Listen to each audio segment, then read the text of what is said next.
پیارے دوستوں، السلام علیکم۔ میرا نام طارق نصیر ہے اور اس وقت آپ ملاحظہ فرما رہے ہیں میری تحریر کردہ نئی کتاب انقلاب فرانس کا سرورق، اور اس وقت آپ کی خدمت میں میری اس نئی تحریر کردہ کتاب کی 17ویں اور آخری ویڈیو قسط پیش کی جا رہی ہے، جو کہ میری اس کتاب کے صفحہ نمبر 170 سے لے کر صفحہ نمبر 186 تک کے صفحات پر مشتمل ہے۔ تو آئیے دوستو، اب ہم اپنی اس نئی کتاب کی 17ویں اور آخری ویڈیو قسط کا آغاز کرتے ہیں۔ بسم اللہ الرحمن الرحیم۔ باب ششم، فرانسیسی انقلاب اور خواتین کا کردار۔ فرانسیسی انقلاب میں فرانسیسی خواتین نے بے حد اہم کردار ادا کیا تھا، اور ان کا یہی کردار فرانسیسی انقلاب میں کلیدی حیثیت رکھتا تھا۔ فرانسیسی خواتین انقلاب کی اس تحریک میں فرانسیسی مردوں کی طرح ان کے شانہ بشانہ اس انقلابی تحریک میں شریک تھیں۔ ان میں سے چند خواتین نے فرانسیسی انقلاب کو لانے کے لیے اپنی قائدانہ صلاحیت سے بے حد اہم کردار ادا کیا تھا۔ اگر ان خواتین کے کارناموں کا تذکرہ نہ کیا جائے تو انقلاب فرانس کی تاریخ ادھوری رہ جائے گی۔ ان میں سے چند خواتین نے انقلاب فرانس کے دوران شاندار کارنامے سر انجام دیے تھے، جن کی تفصیل درج ذیل ہے۔ شارلٹ کورڈے۔ شارلٹ کورڈے انقلاب فرانس کی تاریخ کی ایک اہم خاتون شخصیت ہیں۔ انہوں نے انقلاب فرانس کے دوران جیکوبن کلب کے ایک شدت پسند انقلابی رہنما جین پال مراٹ کا قتل کیا تھا۔ شارلٹ کورڈے کی پیدائش فرانس کے مشہور شہر نارمنڈی کے ایک غیر معروف سیاسی خاندان میں ہوئی تھی۔ ان کے والد کا نام جیکوس فرانکوئس کورڈے اور ان کی والدہ کا نام شارلٹ میری جیکولین گالٹیئر تھا۔ شارلٹ کورڈے کا تعلق فرانس کے شمال مغربی شہر کائن سے تھا، جہاں پر وہ اپنی ایک کزن کاسٹیلیئر بریٹویل کے ہمراہ مقیم تھیں۔ شارلٹ کورڈے قانون اور سیاست کی ایک نوعمر طالبہ تھیں اور وہ ابتدائی طور پر فرانسیسی انقلاب کی زبردست حامی تھیں۔ شارلٹ کورڈے مشہور قدیم یونانی فلسفی پلوٹارچ اور اس دور کے مشہور فرانسیسی فلسفیوں روسو اور وولٹیئر کے افکار سے بھی بے حد متاثر تھیں۔ ان کا تعلق فرانسیسی انقلاب کے گرینڈنز گروہ سے تھا، جو کہ فرانس میں پرامن جدوجہد کے ذریعے انقلاب لانے کا حامی تھا، جبکہ جین پال مراٹ، جو کہ خود بھی ایک صحافی تھا اور اس کا ایک اخبار جس کا نام دی فرینڈ آف دی پیپل تھا، وہ انقلاب فرانس کے دور میں ایک انتہائی مقبول اور معروف اخبار تصور کیا جاتا تھا۔ مگر جین پال مراٹ کا تعلق انقلاب فرانس کے دور کے شدت پسند گروہ مونٹاگ نارڈس کے رہنماؤں میں سے ایک تھا، جس میں میکسیملین رابسپیئر جیسے شدت پسند لوگ بھی موجود تھے، اور جنہوں نے اپنا ایک کلب قائم کر کے رکھا ہوا تھا جس کا نام جیکوبن کلب تھا۔ شارلٹ کورڈے فرانسیسی انقلاب کے عمل کے دوران جیکوبن کلب کے اراکین کی طرف سے خون خرابے اور عوامی قتل و غارت گری کے خیالات سے شدید متنفر تھیں۔ انہوں نے جیکوبن کلب کے رکن اور تھرڈ اسٹیٹ کے رکن قومی اسمبلی جین پال مراٹ کو ستمبر سن 1792 میں پیرس میں ہونے والے ہنگاموں میں فرانسیسی شہریوں اور قیدیوں کی ناگہانی موت کا ذمہ دار قرار دیا تھا۔ جین پال مراٹ کی طرف سے فرانسیسی انقلاب کے مخالفین کے مزید قتل عام کے اعلانات کے بعد شارلٹ کورڈے نے جین پال مراٹ کو قتل کرنے کا فیصلہ کر لیا تھا۔ شارلٹ کورڈے نے اپنے اس ارادے کو عملی جامہ پہنانے کی غرض سے 9 جولائی سن 1793 کو کائن سے پیرس پہنچی۔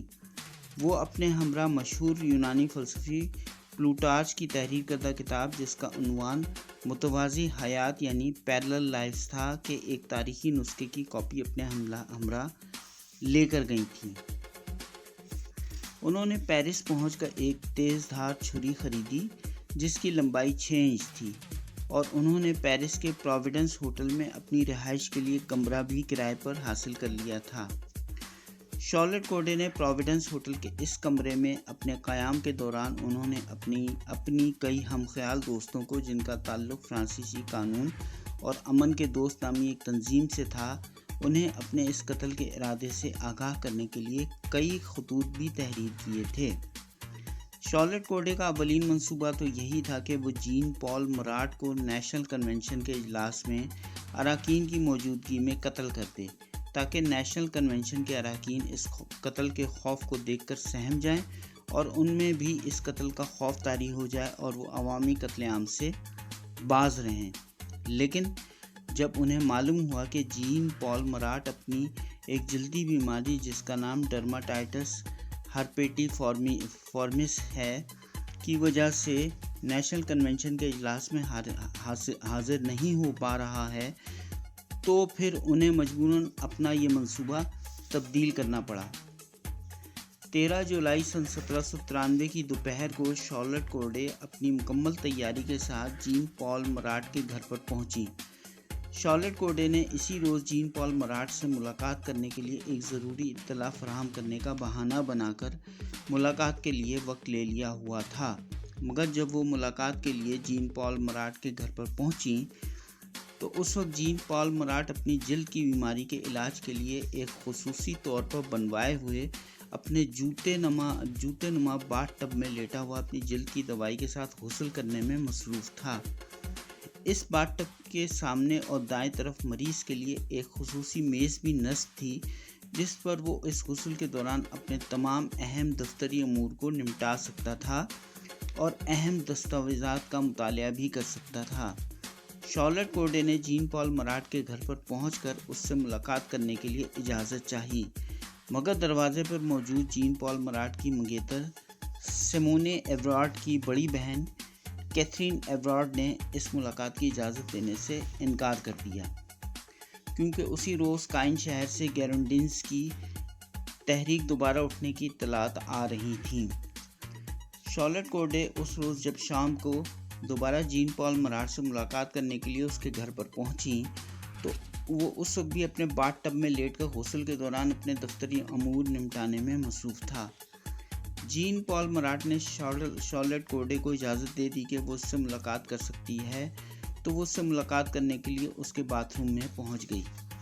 جین پال مراٹ نے شارلٹ کوڈے کو اپنے سامنے پڑی ہوئی مہمانوں کی کرسی پر بیٹھنے کے لیے کہا اور اس سے اس کے آنے کا مدعا بیان کرنے کو کہا، جس پر شارلٹ کوڈے نے جین پال مراٹ کو گیرونڈنس گروہ کے ان افراد کے نام لکھوانے شروع کر دیے جو فرانسیسی انقلاب کے مخالفین تھے۔ اس دوران شارلٹ کوڈے نے اپنی تیز دھار چھری نکال لی اور اسے جین پال مراٹ کے سینے میں تیزی سے گھونپ دیا۔ اس اچانک اور خوفناک کاروار کی تاب نہ لاتے ہوئے جین پال مراٹ تکلیف سے پکارا، مدد کرو میرے پیارے دوستو۔ جین پال مراٹ کی تکلیف دہ چیخ کی آواز سن کر اس کی منگیتر سیمونے ایورارڈ لپک کر جین پال مراٹ کے باتھ روم میں داخل ہوئی۔ سیمونے ایورارڈ کے پیچھے پیچھے جین پال مراٹ کے اخبار دی فرینڈ آف دی پیپل کا ایک تقسیم کار جو کہ اس وقت وہیں پر موجود تھا، وہ بھی باتھ روم میں داخل ہو گیا اور اس نے جھپٹ کر شارلٹ کوڈے کو اپنے شکنجے میں کس لیا۔ اس دوران جین پال مراٹ کے پڑوسی ملٹری سرجن اور ایک دندان ساز بھی جین پال مراٹ کی جان بچانے کے لیے موقع واردات پر پہنچ گئے اور اسی دوران انقلابی افسران کی ایک ٹیم بھی موقع واردات پر پہنچ گئی جو جلد سے جلد شارلٹ کوڈے کو سزائے موت دینا چاہتے تھے۔ شارلٹ کوڈے کو فوری طور پر انقلابی ٹریبیونل کے سامنے پیش کر دیا گیا۔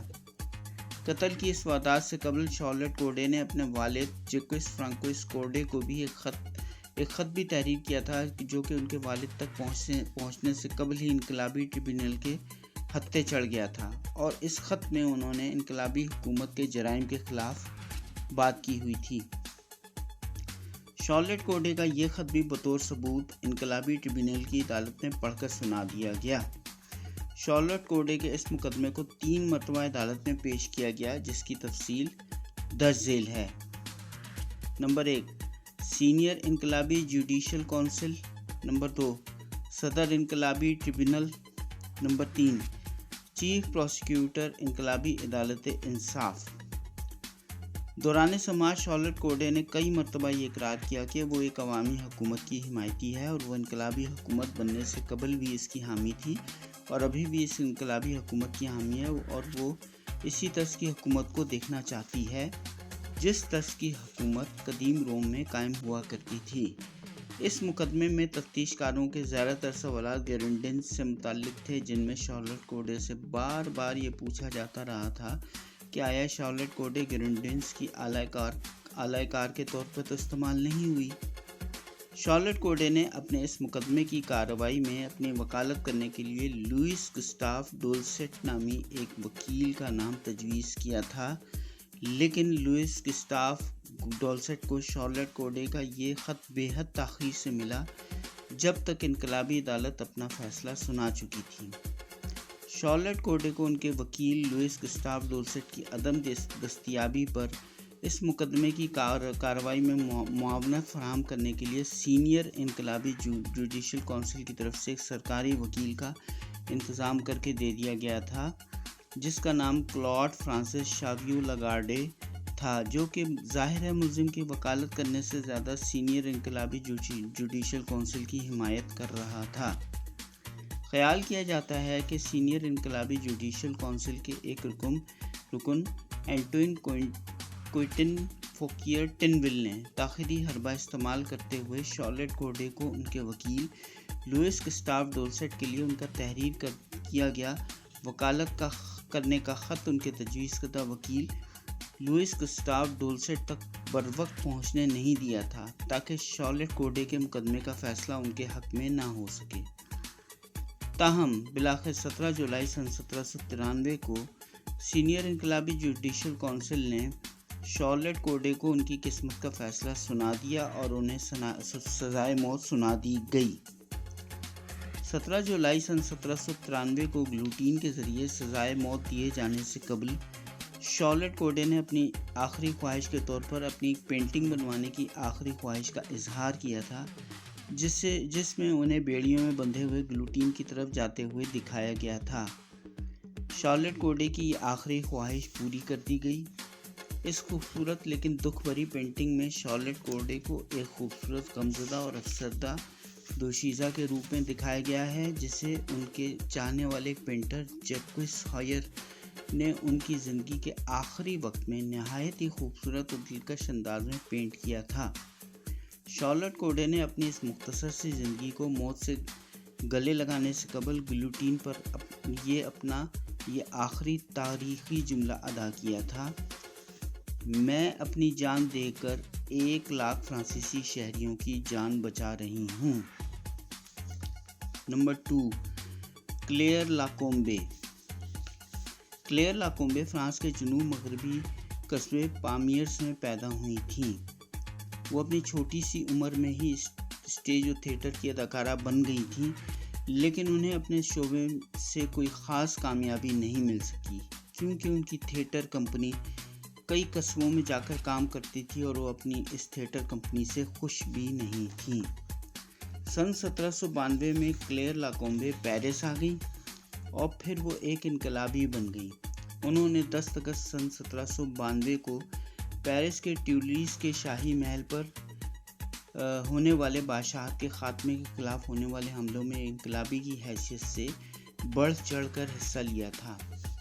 انہوں نے ایک اور انقلابی خاتون پاولین لیون کے ہمراہ خواتین کی کئی انقلابی تنظیموں میں بھی بڑھ چڑھ کر حصہ لیا تھا، جن کی تفصیل درج ذیل ہے: society of revolutionary republican women, Cordeliers club, sans culottes, انریجیس یعنی الٹرا ریڈیکلز۔ کلیئر لاکومبے نے انریجیس نامی انقلابی تنظیم کے بانی جین تھیوفل وکٹر لیکرک کے ساتھ مل کر فرانس میں جمہوریت کے قیام کے لیے انتھک جدوجہد کی تھی۔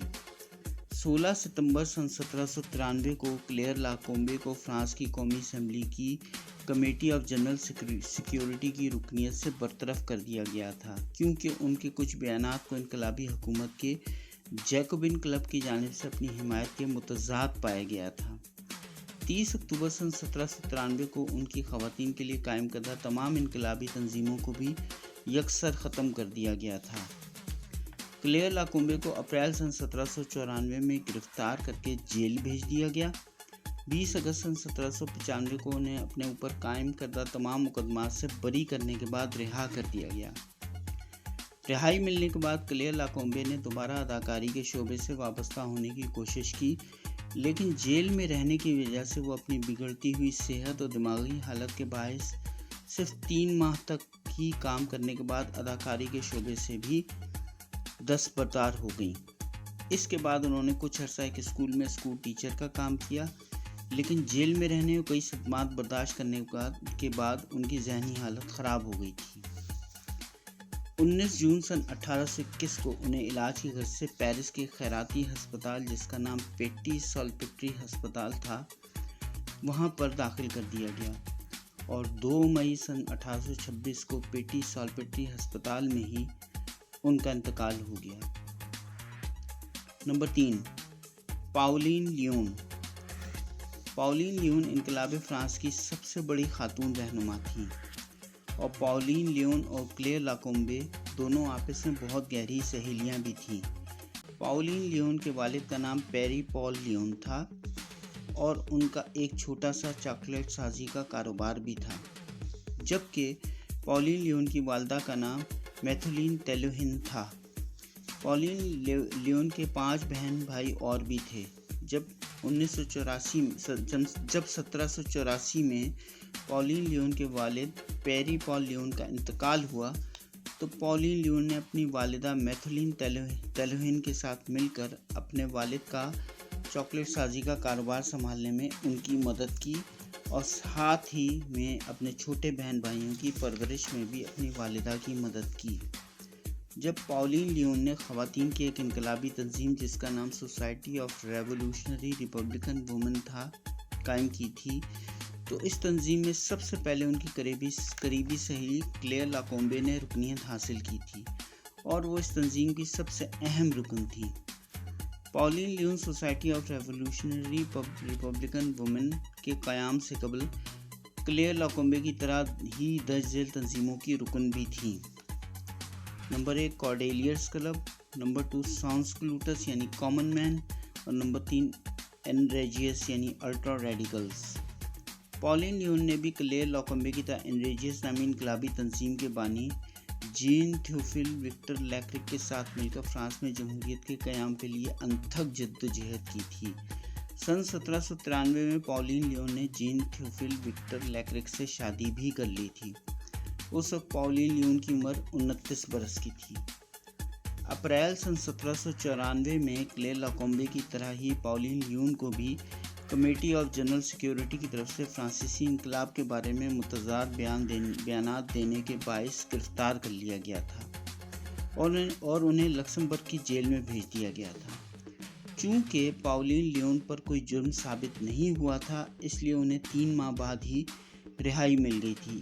اس کی سب سے بڑی وجہ میکسیملین رابسپیئر کی موت تھی۔ جیل سے رہائی حاصل کرنے کے بعد پاولین لیون نے سیاست سے کنارہ کشی اختیار کرتے ہوئے گھرداری سنبھال لی تھی اور اسکول ٹیچر کے پیشے کو اپنا لیا تھا۔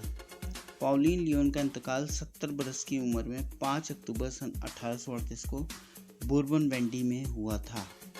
ختم شد۔